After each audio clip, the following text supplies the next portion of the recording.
புரட்சி தலைவர் டாக்டர் எம்ஜிஆர் அவர்களை மனசுல வச்சுக்கிட்டு அவருக்கு அப்புறம் மக்களுக்காகவே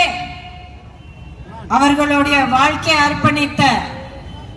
மக்களால நான் மக்களுக்காகவே நான் என வாழ்ந்த நம்மளுடைய புரட்சி தலைவி அம்மா அவர்களையும் அவர்களுடைய மக்களுக்கான நியாயமான நேர்மையான ஆட்சி தொடர்ந்து உங்களுக்கு கொடுத்த மாண்புமிகு அண்ணன் எடப்பாடியார் அவர்களின் ஆட்சியும் உங்க மனசுல வச்சுக்கிட்டு நல்ல ஆழமா இத்தனை விஷயங்களும் பதிவு பண்ணிட்டு வரப்போற